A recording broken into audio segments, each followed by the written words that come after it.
So this is a Hyundai, it's a 2015, and it's a model that has a blind spot detection system. So if you have a car on your side, it will tell you on the dashboard. It's a radar system and has two sensors which are located in the rear bumper on each corner. So two separate sensors. This goes for all Hyundai models. You have the Santa Fe, the Tucson, depends if they have this equipment. Usually it's a higher trims. You also have in the luxury Hyundai Model 1. Now, these sensors go bad on all people, and they go bad at really low miles, 30,000 miles, 20,000 miles, 40,000 miles, and you will have a message on the dashboard saying the system is inactive and needs to be fixed by the dealership. You can leave it like that and just go without it. But if you go to Hyundai, what happens is these two sensors, I think they go out of calibration because for the radar to function properly, they need to be perfectly aligned with each other and with the car computer within the millimeter. And what may happen is this sensor may just move very, very slightly. Maybe you're passing a pothole, or maybe inside the parking, someone is just bumping into your rear cover, and this sensor may move just slightly, and at that moment the system will detect it's an error. It cannot calibrate them. The problem is, I'm going to show you the sensor. So I did remove this tail light, the rear one, which is really simple. Just have a small cover here. There is a connector to it somewhere. Let's see, this one is an LED car, LED lights. And there's also halogen. You cannot interchange them. Both in front and rear is completely different units. So one thing, it's just be careful. It has 4 10mm bolts, tiny ones. You just need a wrench to undo it. It's very simple. But when you put this guy back in place, when you put the bolts, I'm coming to the sensor in a second. It looks like this. So when you tighten them, really just snug. Don't force, because it's attached to plastic and you are going to break the stud. So just slightly tight and you should be fine. Don't overforce.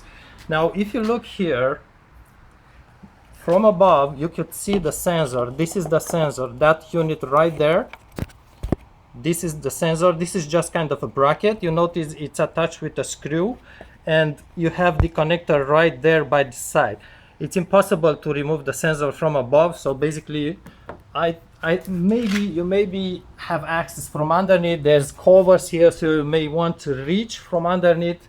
I don't know if you can detach the connector from underneath, but the idea why I'm doing this video is, if you have this error, try first to slide a hand through this hole, which is not very large. You may also undo a clip here and a screw there, and just try to lift a little bit the cover. But try to slide a small hand, maybe a kid or something like this, and just press the sensor against its bracket. So that may just replace the sensor into its correct alignment, into its correct position. Just give it a small push like that.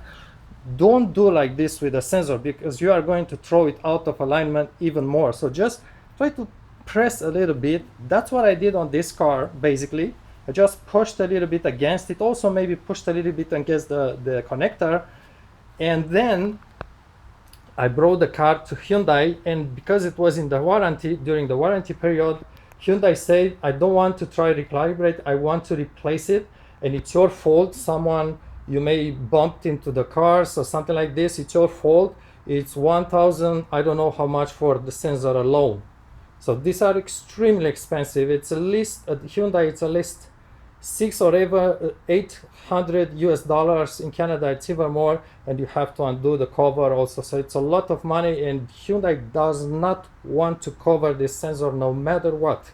Check out the discussions. I put some discussion in the comment section.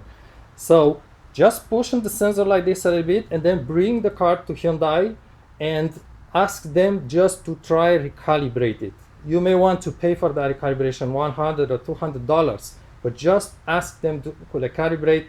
Once they did recalibrate the sensor on this car perfectly, no longer a problem. So try to get them to recalibrate, because they will not want to recalibrate. They will always say, no, the sensor is faulty, it doesn't help if I recalibrate it, just replace it and pay from your pocket $1,000. So maybe go to another dealership, have them recalibrate, and hopefully it's going to work. But try to first just kind of make sure it sits tight into its bracket first. That's one thing I can suggest you, and hopefully it's gonna fix the issue for you. All right. And by the way, in the what's the Genesis, is that the luxurious Hyundai, the sensor is like twice the price on that car. It's a different unit, and it's like 1,500 US dollars or something like this. It's just crazy. Check online maybe if you're looking for a replacement one, or maybe check on maybe on eBay for used units. But this is a very, very expensive unit, so careful with it. Don't bump your car, and don't bump potholes. Potholes? Yes, that's the name of it. Thanks for watching.